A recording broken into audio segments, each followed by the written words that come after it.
nós vamos dar continuidade, a não ser que algum irmão, alguma irmã, tenha alguma dúvida da aula passada, os irmãos que estavam presentes, ou os que não estavam presentes, mas de repente assistiram a aula, e aí surgiu alguma dúvida, ficou algo talvez não bem explicado, ou tem algum comentário a fazer, fiquem à vontade, para a gente dar continuidade, de repente até a partir da pergunta de vocês. Algum dos irmãos que estavam presentes na aula passada, não estava presente, mas assistiu a aula, né? Não mesmo, amados? Tranquilo? Lembram do que foi falado? Aliás, pronto, eu vou começar daí mesmo. O que ficou na mente de vocês, dos que estavam, do que assistiu a aula, que ficou ali gravado, marcado, que vocês, sei lá, que deu assim um estalo? Nossa, isso aqui que eu compreendi, não compreendi, o que eu compreendi diferente, o que eu achei importante. Então, bora lá, amados. Não é possível que não ficou nada na aula. Vocês estão isentos, vocês estão de boa hoje. São os alunos. Ângela, diga, comece. Professor, seria assim, missões urbanas. Geralmente, quando a gente diz assim, cristianismo, evangelho pregado, a gente coloca muita direção de igreja, pregação, campanha, isso, aquilo, outro, dentro das igrejas. E a gente estudando essa matéria, a gente vê que eu posso pregar o evangelho também, ou até muito mais, com os meus dons e com os meus talentos. Exato. Habilidades, possibilidades, recursos, dos mais diversos possível. Nós somos ensinados em muitos séculos, em muito tempo, que o evangelho só poderia ser pregado através do anúncio, né? Ou seja, da fala, da oratória, do discurso. É isso, claro que é isso, mas é só isso? Não. Mas isso é uma invenção, é uma descoberta há pouco tempo? Não, sempre foi assim. Essa proposta nossa de pensar missões urbanas, tanto é que o que eu vou me basear aqui é do livro de Atos. Atos é o início da igreja, é o relato, é o livro histórico, né, que descreve, que relata o início da igreja e pelo menos aí 40 anos iniciais da igreja. Então, desde a fundação da igreja, que é em Atos capítulo 2, a descida do Espírito Santo, começa agora então essa igreja histórica a espalhar o evangelho. E aí Jerusalém, Judéia, Samaria e até os confins da terra de fato. Então esses 28 capítulos, eles mostram para nós que o evangelho foi pregado principalmente pelo anúncio. Então é claro que é a principal forma de anunciar o evangelho, de falar do evangelho, ou seja, a fala mesmo, né? A pregação em si. Mas a pregação, desde sempre, desde o início, nunca foi desassociada, ou seja, separada da prática. A prática sempre veio acompanhada com o anúncio. Tanto é que bem no comecinho, eu vou pegar aqui Atos capítulo de número 2. Então, mas no princípio seria impossível. A gente vai pegar do 2 a partir aí do verso de número 40 aproximadamente, tá? Do 40 ao 47. Mas antes que a gente leia, então deixa eu tentar discursar aí sobre a questão que a Ângela colocou, que é fundamental, amados, para a gente pensar missões urbanas. Então a gente sempre foi ensinado que pregava-se o evangelho só pela fala, não é? Agora o pior de tudo é que a gente deixou inclusive de pregar o evangelho pela fala. E a gente começou a trabalhar somente para as nossas instituições e para os nossos interesses. Aqui que é o maior problema que nós encontramos hoje no nosso país. Igrejas que vivem para si. E a igreja, ela não vive para si. A finalidade da igreja não é para si. Eu já falei, talvez foi em outra ocasião, alguns os irmãos que estão iniciando com a gente, talvez não ouviram isso, talvez eu não falei para vocês. Mas existe instituição, é uma coisa.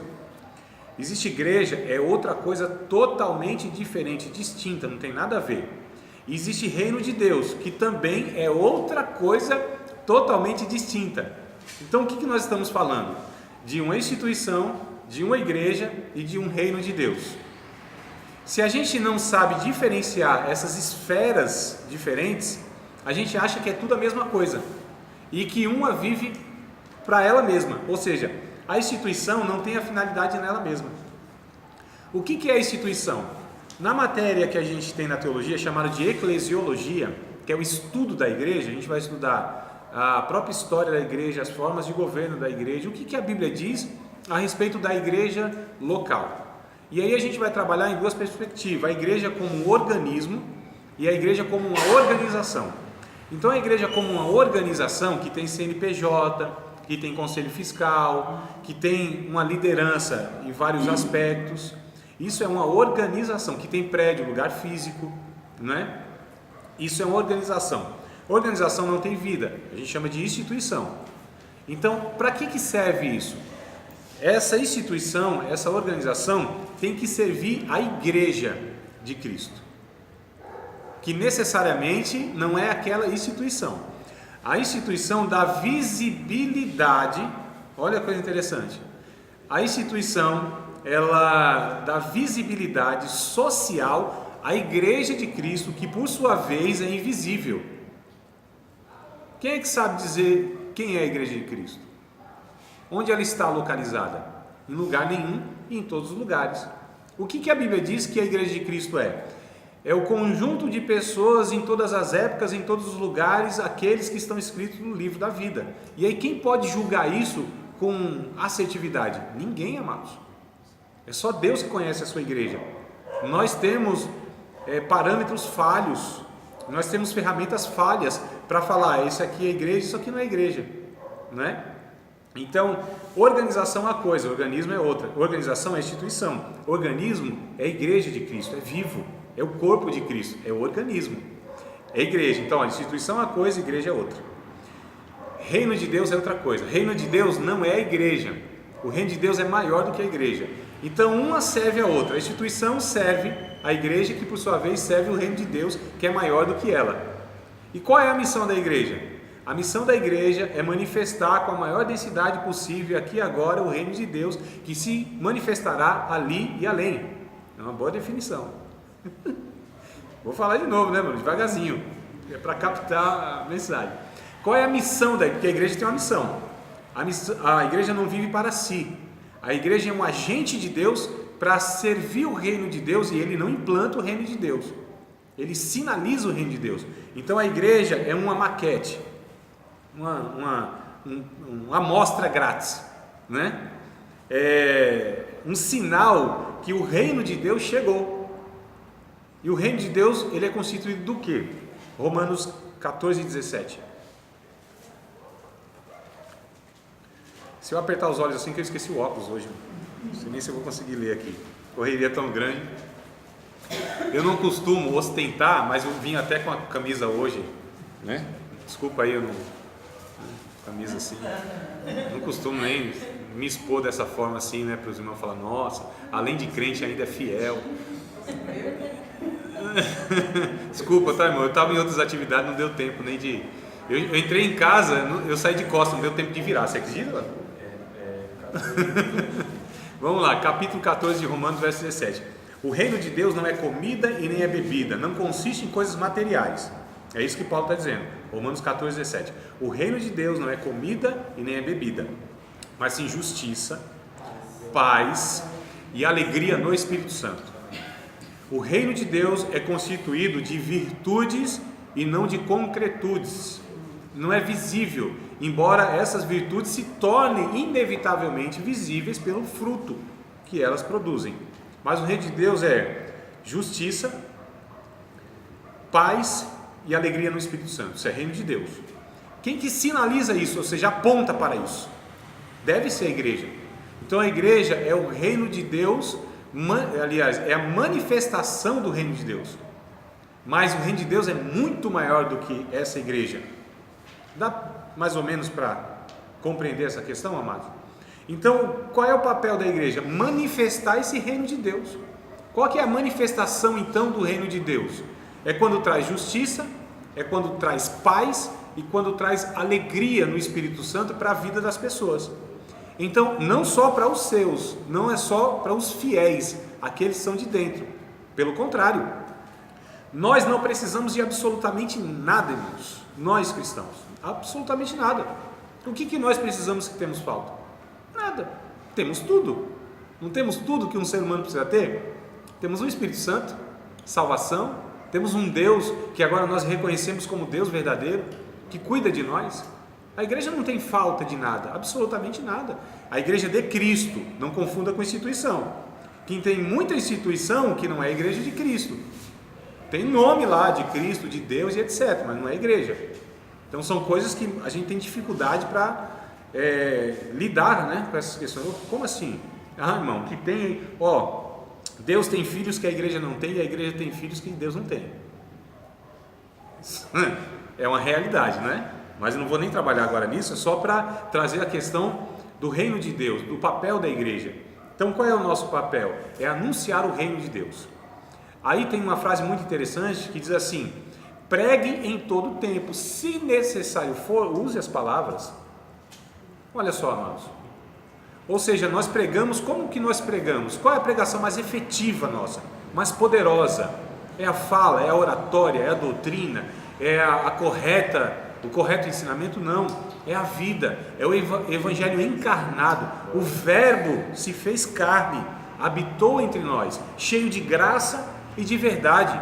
Da mesma forma, esse evangelho tem que ser encarnado em minha vida, nas relações, na minha ética, na minha conduta, na minha forma de fazer negócio, na minha forma de lidar com a esposa, na minha forma de criar os meus filhos, na minha forma de tratar as pessoas, como eu dirijo no trânsito, como eu exerço minha profissão. É o evangelho encarnado, ele encarnou em mim. Eu sou o verbo de Deus, eu sou a fala de Deus, eu sou a voz de Deus, eu sou Cristo, no caso pequeno Cristo, né? Chamar de cristão, que onde eu devo andar, as pessoas devem olhar para mim e ver esse ser humano que agora é um regenerado, ou seja, que não pertence a essa geração.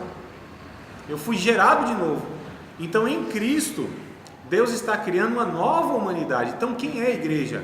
É essa sociedade alternativa, é essa sociedade celestial, é esse povo que não tem suas raízes, as suas esperanças, a sua âncora neste mundo. Nós somos um povo do céu, amados. Nós temos que manifestar essas virtudes celestiais, esses valores e esses princípios. Como isso se faz? Aí é aquilo que a gente está tentando discutir aqui. Como que a igreja ela pode ser relevante numa sociedade? Agora, a gente não pode ter a ilusão que nós vamos mudar o mundo. Nós não vamos mudar o mundo. A gente vai implantar o reino de Deus. Nós não vamos fazer isso. Nós não temos capacidade para isso. Quem vai fazer isso no momento da história é Cristo. Ele vai implantar o reino de Deus, né? Nós sinalizamos, o reino de Deus chegou. O que Jesus fez lá no anúncio, né, de Jesus em Marcos capítulo 1, verso 14, se não me falha a memória. 1:14 de Marcos. Ele veio pregando o reino de Deus, ou seja, ele anunciou. Aliás, e a pregação era o reino de Deus. A própria pregação era o reino de Deus, né? Alguém pode ler 1:14 de Marcos? Depois que João foi entregue à prisão, veio Jesus para a Galiléia, pregando o evangelho do reino de Deus e dizendo: o tempo está cumprido e o reino de Deus está próximo. Arrependei-vos e crede no evangelho. Isso, olha só, veio anunciando o reino de Deus, né? Então, qual foi o anúncio de Jesus? O reino de Deus. Na prática, como que Jesus fez isso? Curando os enfermos, expulsando os demônios, pregando o evangelho aos pobres, diz o texto bíblico, que foi uma das marcas que ele deixou para mostrar, porque João Batista estava na prisão. E João Batista falou assim: não é possível que esse camarada é de fato o Messias que havia de vir. Ele estava preso, mandou lá uns discípulos desses, pergunta se é ele mesmo ou a gente espera outro. E não é possível, não deve ser ele. A gente está esperando outra coisa, que é uma revolução, né? Aí Jesus disse assim: olha, então vai e anuncia para João Batista o que vocês estão vendo. Os enfermos são curados, os mortos são ressuscitados, os cegos estão vendo, aos pobres é anunciado o reino de Deus. Ou seja, a contemplação da necessidade de todos, em tudo. Lembra da primeira aula que nós tivemos? Lógico, quem estava? Que o Congresso de Lausanne, que eles resumiram lá o papel da igreja na evangelização mundial, pregar o evangelho todo, a todo homem, em todo lugar. Aí nós discutimos o que é evangelho todo. O que significa isso? O evangelho todo é quando alcança o homem todo. E o que é o homem todo? É só alma. É só ganhar alma, que a gente fala na nossa igreja. Não ganhamos alma. Aí Tiago vem dizendo, como assim? Vocês vão na casa de uma pessoa que está passando uma necessidade física, e eles falam, não, vamos orar a Deus. Vai em paz. Que vai em paz o quê? Quem é que tem paz com a barriga vazia? Não é? Aí Tiago vem trazendo uma teologia prática, a gente chama de teologia prática. A teologia prática é a ação da igreja na sociedade, isso é teologia prática. Aqui que Tiago pega. Ele fala assim, mas que fé é essa que vocês têm? Porque uma fé que não se materializa, amados, é misticismo, é crença, é religião. Evangelho é concretude no sentido que tem que ser mostrado no fruto, na realização. Aí Tiago vem falando assim, tu tem fé mesmo? Então mostra pelas tuas obras, porque pelas minhas obras eu vou mostrar a minha fé. Porque uma fé sem obras, ela é inoperante. É um corpo sem espírito. É uma fé de demônios. Os demônios têm essa fé que não faz nada, que não altera nada positivamente na vida de ninguém. Então eles não têm fé, eles têm uma crença. Então o que tem de gente que é crente, não é fácil. E Jesus disse que nos últimos dias a fé ia diminuir. Falou, como que a fé está diminuindo se a religião está crescendo? É porque tem um monte de crente, mas não tem justo. E o evangelho vem para fazer pessoas justas, não crentes. A crença, irmãos, não altera nada na vida de ninguém, nem da sua própria e nem muito menos na vida do próximo. Agora o justo, que foi justificado, ele pede justiça. E o reino de Deus é o quê? Buscar primeiro o reino de Deus é sua justiça. Todas as coisas vão ser acrescentadas para nós que pedimos esse reino de Deus e sua justiça, porque nós não precisamos de absolutamente nada. Eu não preciso de nada. Deus me deu. Eu estava conversando com o casal agora. Falei, faz quase 20 anos que sirvo a Deus. Ele nunca me desamparou. Não quer dizer que eu não passo dificuldade. Eu estou dizendo que Deus nunca me desamparou. Que é outra distorção do que é evangelho. Né? Então na verdade, nós estamos trabalhando em cima de um monte de erro e às vezes é tão complicado para a gente tirar tanto lixo para achar a pérola do evangelho lá. Nosso problema é esse. É que a maioria de nós já conhece um bocado de coisa de Bíblia, já colocaram um monte de coisa na nossa cabeça e tal. Aí fica um monte de confusão, aí a gente precisa consertar um monte de coisa, não dá nem tempo. Não é? Então o que acontece? Só tentando pegar o gancho que a Ângela deixou para nós, para a gente definir o que a gente deve fazer como igreja. Bom, o que é igreja primeiro? Igreja então sinaliza o reino de Deus.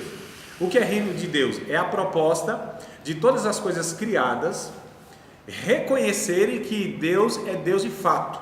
Porque Deus é Deus de direito. Deus é Deus, querendo ou não as pessoas, reconhecendo ou não, conhecendo ou não, Deus é Deus por direito. É Senhor por direito. Agora Ele quer ser de fato. Aí entra o reino de Deus. É por isso que o reino de Deus ele vai para além das instituições e para além da igreja. Agora a igreja reconhece quem é esse rei e anuncia esse rei. Foi o que Jesus fez, anunciando o reino de Deus, dizendo, ele está próximo. Próximo no sentido de brevidade, porque está iminente, vai vir daqui a pouco, não. Próximo porque está acessível a todo mundo. Esse reino de Deus agora é para todos, indistintamente. Esse é o significado de próximo. Porque o reino de Deus no Antigo Testamento, irmão, não era próximo coisa nenhuma. Há uma nação, algumas pessoas que seguiam um ritualzinho, não é? Tinha que pertencer lá a uma etnia. Então assim, não estava próximo de quase ninguém. Era de um povo que foi também escolhido por Deus e foi lhe dado uma missão. Qual era a missão de Israel? É anunciar o Messias às nações. O que Israel fez? Aquilo que a igreja faz. Se fechou em si mesmo, achou que eles eram os filhinhos do papai, eles eram os privilegiados. Nós temos os dons, as promessas, filho de Abraão, tem o templo de Jerusalém, Jeová. Então é nós aqui, né?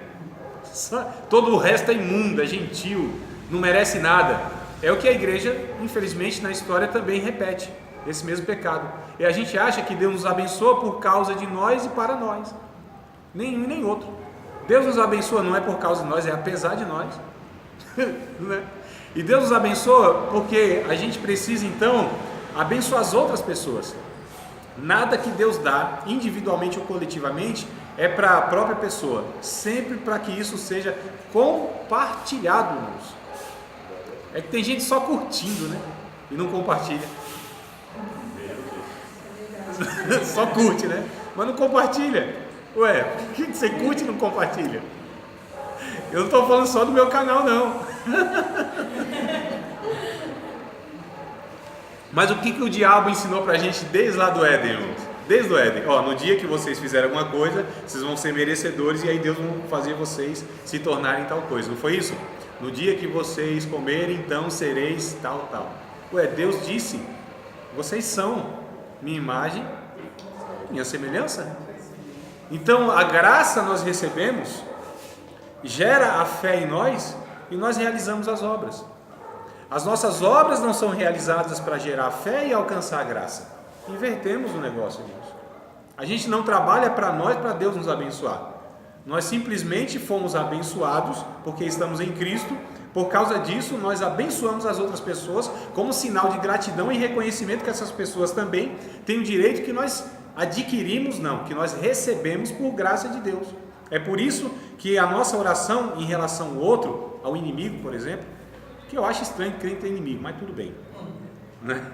É que as outras pessoas se fazem inimigos dos crentes. Nós crentes não pode ter inimigo, mas é outro problema que a gente parece que enfrenta no entendimento. Então a gente ora assim: Senhor, faz justiça.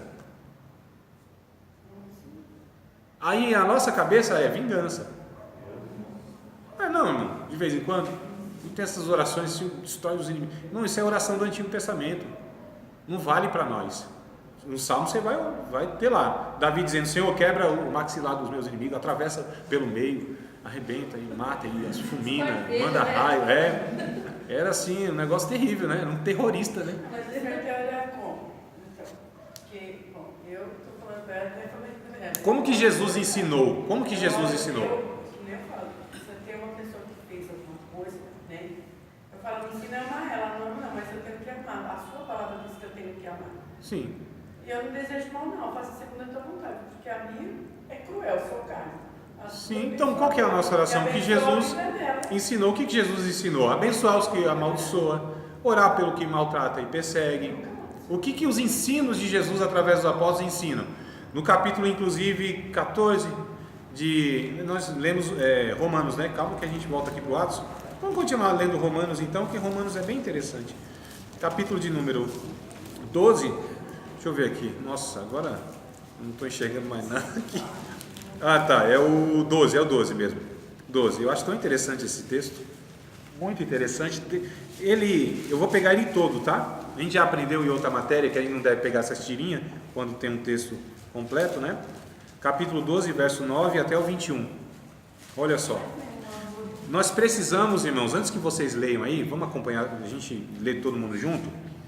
Antes que vocês leiam, nós precisamos entender. Porque assim, irmãos, olha, não tem como, é uma sequência. Quando eu semeio um pensamento, deixa eu ver se a sequência é essa. Eu semeio um pensamento, eu colho um desejo. Eu semeio um desejo, eu colho um ato. Eu semeio um ato, eu colho uma atitude. Eu semeio uma atitude, eu colho um hábito. Eu semeio um hábito, eu colho um caráter. Eu semeio um caráter, eu colho um destino. Eu semeio um destino, eu colho a eternidade. Mas tudo começou onde? Lá atrás, no pensamento. E um pensamento precisa ser transformado. A gente chama isso de metanoia, né? A conversão da mente, o arrependimento. Rogo-vos, pois, irmãos, isso é um pedido desesperado de Paulo. Quando ele diz rogo, ele está falando, pelo amor de Deus, irmãos, apresentei os vossos corpos como sacrifício vivo, santo e agradável a Deus, que é o vosso culto racional, e não vos conformeis com este mundo, não se moldeis com ele, né? Não vos conformeis com este mundo, mas transformai-vos pela renovação do vosso entendimento, para que vocês experimentem qual seja a boa, agradável e a perfeita vontade de Deus. Então começa no entendimento. Enquanto nós não tivermos a mente transformada, a mente de Cristo, o Espírito Santo transformando aqui, primeiro o entendimento, A Bíblia, principalmente o Novo Testamento, fala muito mais de entendimento transformado, de raciocínio bíblico, fala muito mais de razão. O que diz 1 Pedro 3,15? Alguém lembra? Não? Antes, santificai a Cristo como Senhor em vosso coração. Estais sempre preparados para responder com mansidão àquele que pedir a razão da esperança que há em vocês. A razão, entendimento, pensamento. Isso aqui, amados, é que rege a nossa vida. O que rege a nossa vida não é o coração, não é o sentimento, não são as emoções. De vez em quando a gente quer matar meia dúzia, sente raiva de outra meia dúzia, não é? Tem amargura, tem ressentimento. O coração, ele é muito mais difícil, as emoções, de ser alcançado pela regeneração do que o entendimento. Agora, o entendimento é que deve reger a minha vida. Eu faço as coisas não é porque sinto, eu faço as coisas porque sei. A obediência, ela está acima do sentimento, tá certo? Então, a obediência, o que vai caracterizar nós como salvos é se nós obedecemos ou não obedecemos. Então, tem coisas que eu faço não é porque eu sinto, não é porque eu desejo, é simplesmente porque eu entendo que aquilo eu tenho que fazer, faz parte da minha natureza e eu tenho que obedecer, mesmo quando os sentimentos dizem ao contrário. Eu tenho que combater o sentimento mal, não é? E é interessante que aqui, começa tudo então desse entendimento. Verso 9 do capítulo 2 de Romanos: o amor seja não fingido. Então começa por aí. Aborrecei o mal e apegai-vos o bem. Deixa eu só deixar um comentário breve aqui, eu não vou fazer isso, tá? Cada versículo comentar não, eu tenho desejo de fazer isso. Eu sou tentado a fazer isso, ler um versículo, querer falar, né? Mas não é pregação. Então o que acontece? Não basta só não fazer o mal, é o que Paulo está dizendo aqui. A gente tem que odiar o mal, aborrecer o mal. Então não é só não praticar o mal, é odiar esse mal, porque nós temos que amar tudo que Deus ama e odiar tudo que Deus odeia. Irmãos, quando a gente vê uma injustiça, uma violência contra uma mulher, contra uma criança, quando a gente vê uma morte, quando a gente vê uma opressão, quando a gente vê algo que é errado, não é uma questão de eu não compactuar e não fazer aquilo, não, a questão é que aquilo deve causar em mim uma revolta santa, uma repulsa. Aquilo para mim tem que ser assim, uma ojeriza. Isso é da nossa terra, tu sabe, né? Uma ojeriza, um asco, um nojo. Um ranço, o pessoal usa agora, né? Ranço, então, do ranço. O ranço é mais ou menos um ressentimento, né? Eu acho que talvez não se aplica, não. O ranço é um ressentimento. Mas aqui seria uma revolta santa, que eu chamo. Ou seja, a injustiça deve embrulhar o nosso estômago, certo? Cidade Alerta, esses programas não devem ser para nós um entretenimento onde a gente olha toda aquela desgraça e seja um entretenimento. Não é possível que a gente veja tanta desgraça e o Espírito Santo em nós não nos faz nos quebrantar e olhar o ser humano degradado daquele jeito e a gente ficar assim insensível, indiferente e acostumar com aquilo. Quando a gente se acostuma com a desgraça, é assim mesmo. Já ouviu essa frase? Alguém tem que fazer alguma coisa. Não tem jeito não, amados. Nós somos convocados, chamados para justamente ser o sal da terra e a luz do mundo. Sal para preservar essa proliferação da podridão da carne e a luz para pegar essas trevas e dissipá-las. Seja por meio da intercessão, seja por meio da ação social, seja por meio do exemplo, da reserva moral que a nossa igreja brasileira tem perdido e muito. Pessoas que sejam de caráter, gente exemplo, que tem uma vida que pode ser imitada, porque essa vida imita o próprio Cristo. A gente não tem carência dessas coisas? E muito. Então olha só: aborrecei o mal, apegai-vos ao bem, amai-vos cordialmente uns aos outros, com amor fraternal, preferindo-vos em honra uns aos outros. Precisa ser convertido para fazer essas coisas, não tem jeito, não é não? Não precisa ser convertido assim, convertido e discipulado, né, que a gente falou na matéria passada, convertido e discipulado, né? Não precisa ser assim uma pessoa cheia de Deus. Essas pessoas cheias de Deus fazem isso, amam, porque quem não ama não é cheio de Deus, não é cheio do Espírito Santo. Pode ter dons espirituais sendo manifestados na sua vida, isso não quer dizer que é cheia do Espírito Santo. Ser cheia do Espírito Santo é aquele que tem amor, gozo, paz, longanimidade, benignidade, bondade, fidelidade, mansidão e domínio próprio. Só esse último aí Já complica a nossa vida, né? Controle. É tudo junto. Não, isso aqui é uma natureza, é um fruto. Não são frutos. Tudo de um só. Sim, esse é o desafio do Evangelho em nós. É moldar Cristo em nós. Eu estou falando de Jesus. Estou falando de Jesus. É o caráter de Jesus, que é o Gálatas 5:22 em nós. É o modelo. Hã? É o modelo de Cristo. Sim. Ué, e qual é o nosso desejo? Não é ser igual ao Cristo, que não falava língua estranha? Você sabia que Jesus nunca deu um reteté assim? Nunca fez um aviãozinho? Você sabia? Verdade. Jesus não pregava como a gente prega. Jesus era um ser humano, mais ser humano que a humanidade já conheceu. Sensível, compassivo, generoso, amava. É a marca de Cristo, é amor, irmãos. E ele disse que deveria ser a nossa marca. E aí nós aprendemos que amor não é fala, amor não é sentimento apenas, também pode acompanhar essas duas coisas. Mas o que 1 João, que nós lemos, foi semana passada que nós lemos 1 João? Você não estava? Foi, Ângela? Foi 3, capítulo 3, versos 16, 17, 18. Então o 16 vai dizer, olha, assim como Cristo amou, né, vocês devem amar uns aos outros e dar vida pelos irmãos. Amados, se alguém tem bens neste mundo e vê o seu irmão passando necessidade de cerrar o coração, como estará nele o amor de Deus? Meus queridos, não amemos só de palavra, de língua, mas por obra e em verdade. Então João vem dizendo para nós o que é o amor na prática. É o socorro no outro. É a fé viva, gerando providência para aquele que precisa, das mais diversas possíveis. Então o interessante é que aqui vai dizer que a gente tem que amar uns aos outros cordialmente, com amor fraterno, ou seja, de família. Irmãos, eu tenho 2 irmãs. Olha como a gente já vai identificando que tem alguma coisa errada no nosso meio. Tem alguma coisa errada no nosso meio. Fala assim, irmão Durval. Não é assim que muitos se tratam? Irmão Durval? Eu já falei, e aí, Val? Benção pura? É assim, né, mano, que ele trata, né? Irmão Alberto. Não, tem que chamar de pastor, senão... A gente não tem esses tratamentos? Eu pergunto, quem é de vocês que tem um irmão e chama assim dessa forma? Difícil, né, irmão? Nem pelo nome a gente chama, é apelido, de tão íntimo que é.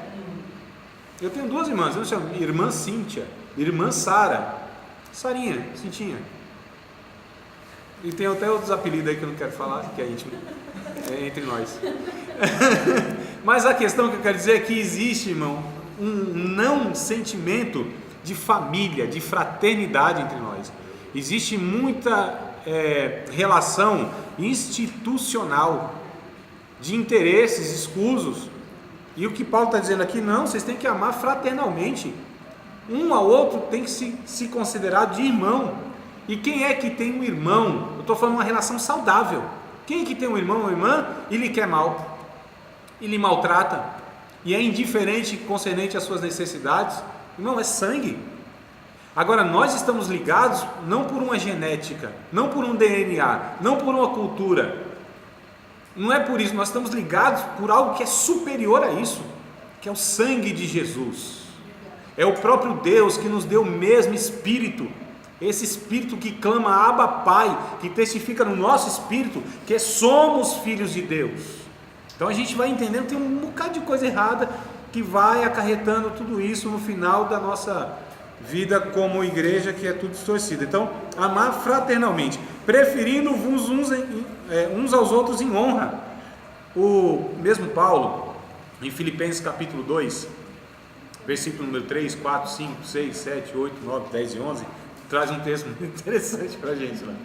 Vamos ler o texto lá? Capítulo 2 de Filipenses. A gente precisa trabalhar primeiro, tá vendo, amados? Algumas virtudes, alguns princípios e alguns valores para a gente chegar numa prática. Porque a ideia não é que a gente pratique as coisas por praticar. Porque senão sabe o que vira? Filantropia, ó, veja bem que coisa interessante. Capítulo 2, depois a gente lê na íntegra, tá? Só deixa aberto aí, mas me ouça aqui só para a gente entender isso. Não é fazer por fazer. Não é fazer, senão a gente se torna uma ONG, uma instituição de caridade. Senão a gente faz as coisas por filantropia. Não é isso que a Bíblia ensina. Não é essa caridade espírita católica, tá certo? A gente faz como fruto de uma natureza que nós somos. Ah, por que você está fazendo isso por mim? Deve ter alguma coisa. Porque, irmãos, nessa vida, quem é que ajuda o outro? Não existe almoço de graça, viu? Não, alguém está pagando esse trem aí. Sempre tem um interesse por trás. Sempre. Por que você está fazendo? Irmãos, não é natural uma pessoa ajudar a outra assim, sem querer absolutamente nada em troca. Mas nem nos casamentos é assim. Quando ajuda, a pessoa estranha. Não, porque não é natural. Irmão, nem no casamento é assim muitas vezes. Sempre tem aquele interesse. E quando não me corresponde, o que acontece? Eu não ajudo mais. Não é? Quando não atende às minhas expectativas, eu diminuo a minha intensidade para com a outra pessoa. Vai deixando de lado, vai deixando. É, mas não, já fiz o que devia fazer, fiz a minha parte. Fiz a minha parte, exatamente. E talvez essa seria a grande diferença. De você fazer sem uma intenção. Exato. Talvez fazendo dessa forma, aí sim, as pessoas, infelizmente, as pessoas sempre estão em busca de um resultado. O resultado viria com voluntariamente. Jesus, ou não, né? Ou não. No caso de Jesus, que é o nosso alvo desejado, a pessoa que nós queremos nos tornar igual a Cristo, é interessante que ele fez o que fez, e eu pergunto, quem nessa vida, nessa existência, vai recompensar o que Jesus fez? Vai assim, lhe retribuir. Mas tem uns que pensam que estão retribuindo, né? Não, Jesus investiu na minha vida porque ele sabia o que eu ia fazer. Jesus me chamou porque sabia que eu ia dar conta do negócio. Deus, ele tal, porque é nada, irmãos. Quem é de nós que dá na mesma medida ou uma parecida, devolve para Cristo alguma coisa que ele nos deu? Uma medida parecida. Primeiro, que ele nos deu tudo. Eu acho interessante que tem uns irmãos que falam assim: eu deixei a minha vida para servir a Deus. Eu pergunto, que vida? Ô cara pálida que você tinha. Qual era a vida que a gente tinha, irmãos? Que vida que a gente tinha? Fala não, antes de Cristo, qual é a vida que tinha? Nós não tínhamos vida. Foi Ele que nos deu a vida. Como que a gente pode retribuir o autor da nossa vida? Por que nós existimos? Porque Ele, pela sua infinita bondade, graça, Ele nos deu o privilégio de existir. Como que nós, criaturas, podemos retribuir, em alguma medida próxima, o dom da vida, o dom da existência? De maneira nenhuma. Agora tem uma segunda coisa: como que a gente pode retribuir, além da bênção de existir, que é uma bênção existir, não é? É uma bênção, o dom da vida. Já pensou? Você não existir? Você não ia nem pensar. Como que a gente pode retribuir essa salvação? Então nós somos privilegiados duas vezes, nós cristãos, nós duplamente. Primeiro, pelo dom da vida, nós nascemos, passamos a existir. E segundo, fomos alcançados pela graça e foi nos dado a verdadeira vida, que é a vida em Cristo, que a outra era subvida, era uma semi-morte, não é? Uma vida sem graça, um negócio que não tinha sentido, não tinha significado, podia conquistar tudo, realizar tudo, experimentar tudo, mas seria vazio. E aí o que acontece? Como que a gente pode retribuir isso? De forma alguma, impossível.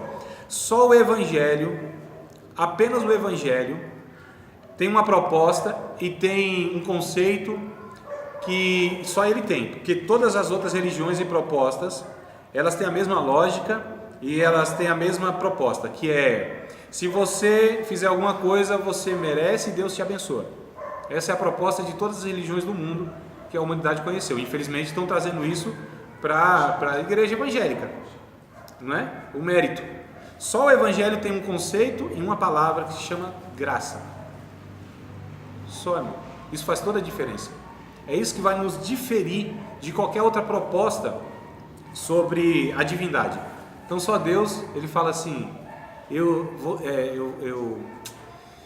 vou te favorecer. Não é a bênção lá sacerdotal que tinha em Números capítulo 6, verso 24 e 27, lembra do texto? Eu não esqueci de Filipenses não, mas vamos voltar daqui a pouco.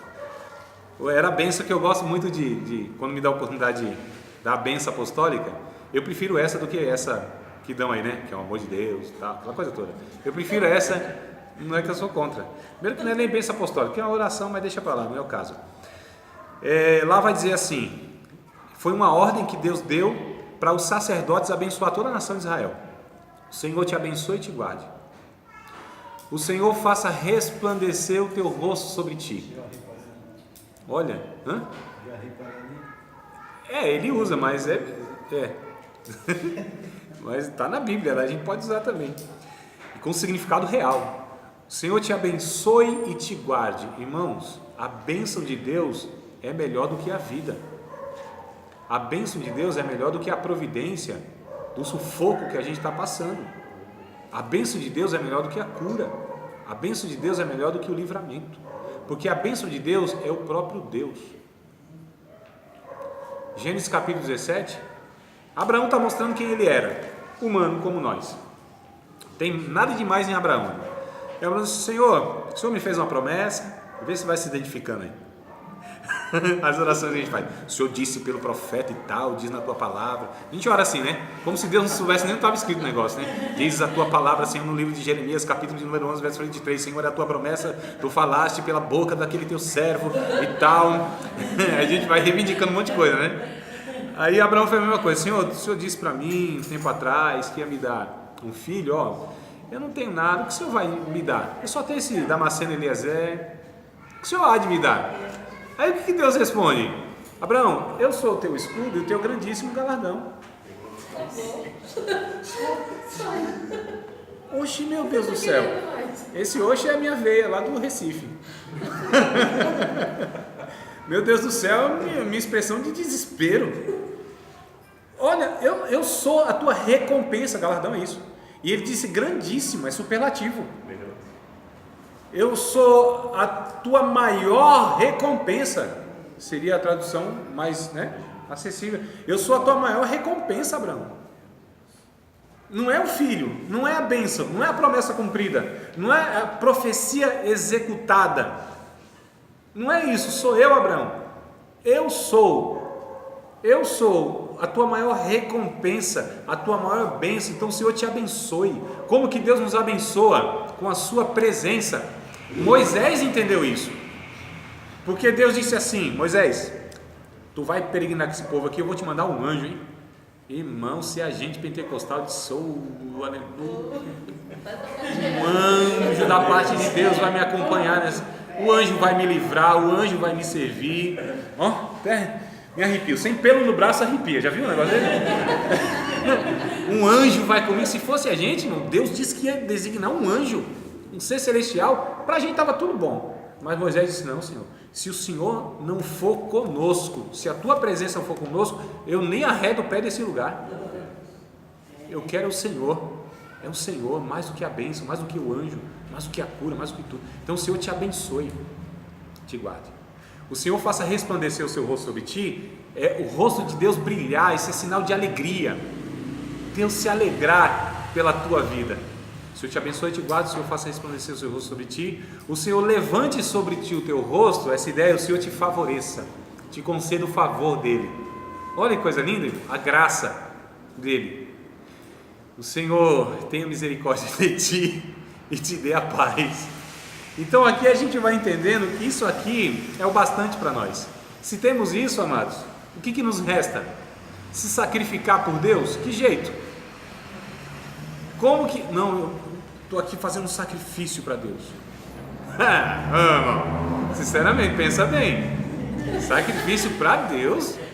Acho que ele precisa? Não, ele tem o melhor, que é o caso de Cristo, né? O sacrifício é melhor que o nosso. E o sacrifício de Cristo para ele bastou.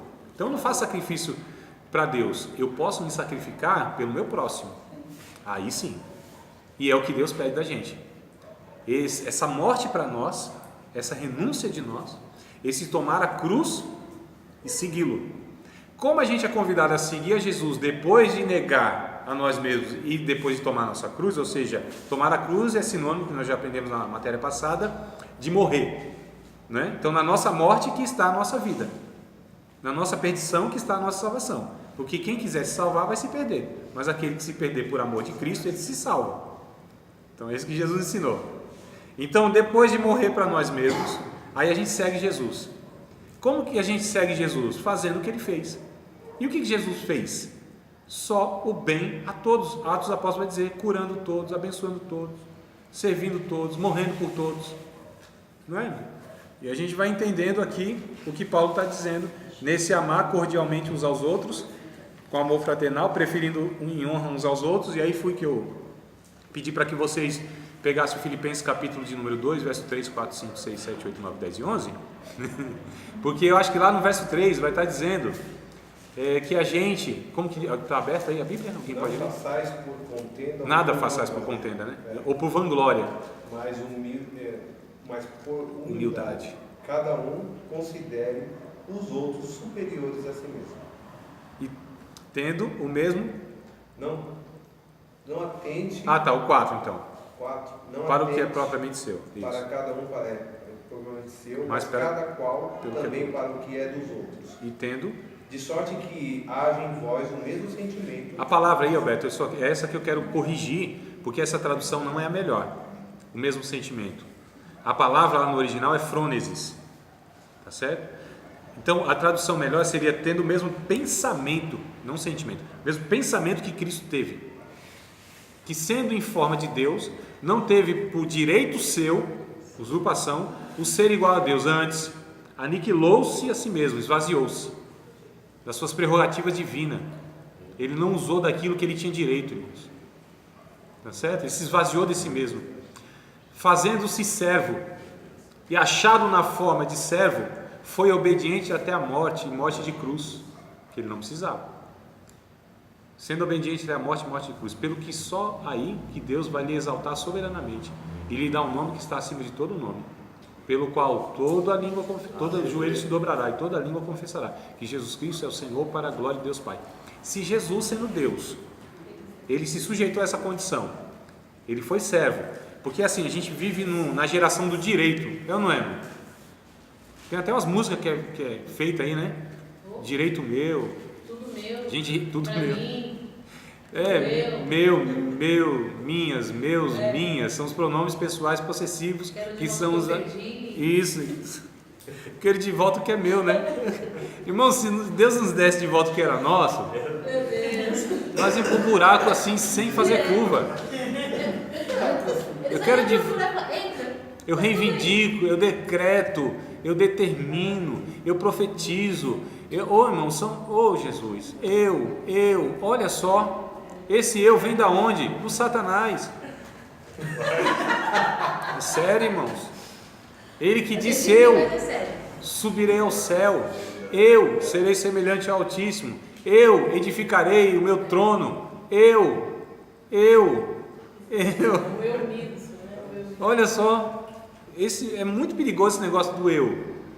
Não é mais eu, não pode ser mais eu. A nossa conversa hoje só pode ser nós, nosso Deus, nosso Pai, nosso Senhor, né? Tudo é nosso. Pai nosso, que estás no céu, santificado seja o teu nome, venha o teu reino, seja feita a tua vontade, assim na terra como no céu. O pão nosso de cada dia nos dá hoje, perdoa as nossas dívidas, que se o pão é nosso, o Pai é nosso, os pecados são nossos também. Não é o que Jesus está ensinando? Então, como que eu posso ver o outro irmão, outra pessoa na desgraça, pecando, caindo, se desgraçando, e não é dele, o problema é dele. Essa ideia de individualidade, o individualismo, melhor dizendo, individualismo, isso é uma proposta satânica e religiosa. Não cabe para o discípulo de Cristo pensar em si. Não cabe para o discípulo de Cristo achar que Deus o abençoa por causa dele e para ele. Não tem essa ideia. Irmãos, nós estamos vivendo momentos muito, muito complicados, que está escrito lá em 2 Timóteo, capítulo de número 3.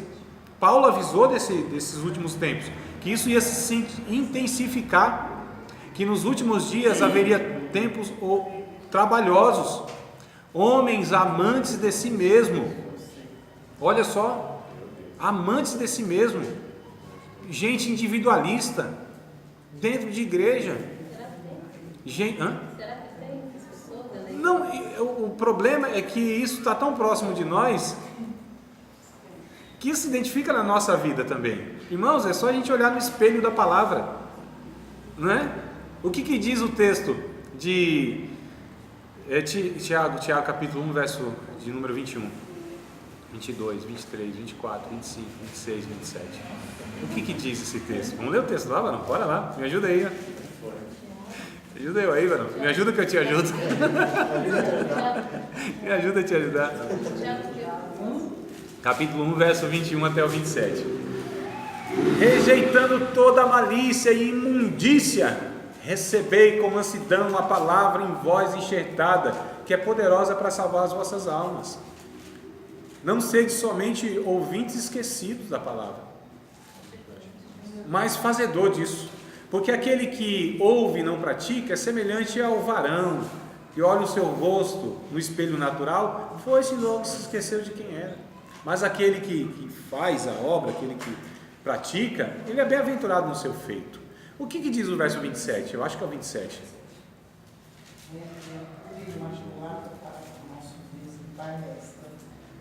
Visitar os órfãos e as viúvas nas suas aflições e guardar-se incontaminado do mundo. Na corrupção do mundo. O que é religião para Tiago? Cuidar do povo, atender o povo nas suas necessidades, se guardar da corrupção do mundo. Qual é a corrupção do mundo, irmãos? Hoje a corrupção do mundo que é mais evidente é o cara que vive para si, explora tudo que pode de todos, suga tudo que pode de todos. Manipulador, né? É aquela pessoa que acha que o mundo gira em torno do seu umbigo, não é? É gente que eu conheço pessoas que é assim, ela é indiferente com a pessoa no estado terminal de câncer, não consegue nem orar, se compadecer, mas se o dedinho mindinho do pé esquerdo encravar a unha, é o sofrimento, é a vítima, estou sofrendo, passando necessidade, né? Mas por quê? É porque é com ela. Então tem gente que ela é incapaz de, a gente chama de empatia, tomar o lugar do outro, compaixão, generosidade. Ó, irmão, isso aqui faz parte da natureza de um discípulo. A própria misericórdia. Sim, quer se compadecer da miséria do outro, eu colocar o meu coração na miséria do outro. E o que Paulo vai ensinando para nós? Sede misericordiosos uns para com os outros. E o que o Tiago diz? Aquele que não exerceu misericórdia também vai ser tratado sem misericórdia no juízo. Ó, e a gente voltando então aqui para o Romanos capítulo 12, verso de número 11: não sejais vagarosos no cuidado. Olha só, não, sabe, lerdo no cuidado, demorado para socorrer. Um dia eu fui conversar com um amado irmão, eu disse: olha, a gente está precisando disso aqui para socorrer o varão lá. Ah, foi uma burocracia que vocês não têm noção. Não, porque tem tal. Irmão, aí eu falei, eu vi que ali não ia dar pé, fui para outro lado. Aí ele me chamou depois de uma semana mais ou menos. Não, mas e aquele caso que você me falou? Eu falei, já foi. Obrigado, Deus te abençoe. Lá Deus já providenciou o negócio. Eu falei, quem tem fome tem pressa. Quem tem necessidade tem urgência. Não cabe burocracia, meu amado. Você não pergunta para depois ajudar, você ajuda. E depois vamos ver quem ajudou e para ver se a gente continua ajudando, porque se a gente está alimentando vagabundagem ou se a gente vai manter o socorro imediato, emergencial, até que a gente dê condição para que essa pessoa caminhe, etc. e tal. E aí, a Bíblia vai dizer aqui, não seja vagaroso no cuidado, sede fervorosos no espírito, servindo ao Senhor. Alegrai-vos na esperança, sede pacientes na tribulação, perseverai na oração, comunicai com os santos nas suas necessidades, segui a hospitalidade. Olha, tudo negócio prático, irmão. Abençoai os que vos perseguem, abençoai o que vos amaldiçoa, ou amaldiçoeis. Alegrai-vos com os que se alegram, chorai com os que choram. Tanto uma quanto a outra coisa é difícil. Tem gente que tem dificuldade de chorar com os que choram, mas tem gente que tem dificuldade de se alegrar com gente que se alegra. Não é? Pessoas invejosas, enciumadas, egoístas.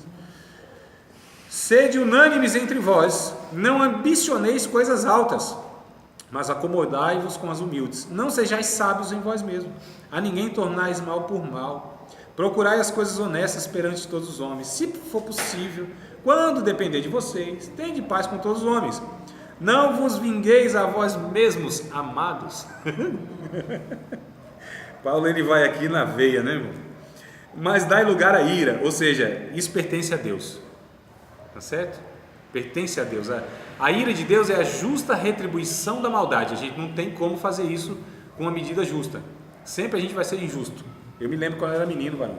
Eu sempre fui magrinho e apanhava até umas horas, varão. Não tem noção, meu irmão.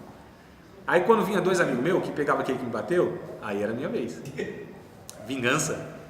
Agora sim, a dor que ele me fez, vocês acham que eu ia calcular a mesma dor, ia assim na mesma medida?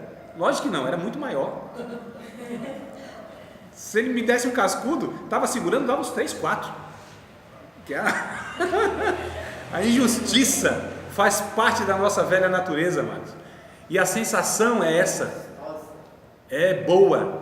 Só que a vingança é a mesma coisa de que eu tomar um copo com veneno e querer que o outro morra.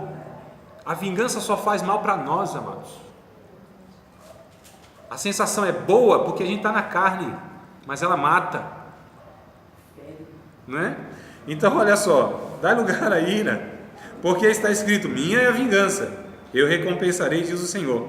O verso 20 e 21, que é o que vai fechar aqui aquilo que eu pretendo, e a gente vai para os nossos comerciais. Portanto, se o teu inimigo tiver fome, dá-lhe de comer. Irmãos, mate o outro de raiva fazendo bem. Isso é uma receita boa, né? Educação constrange, o bem constrange. O bem sempre vai ser a ferramenta muito mais poderosa contra a maldade. O mal nunca vence. Nunca vence, jamais. Isso é impossível, amados.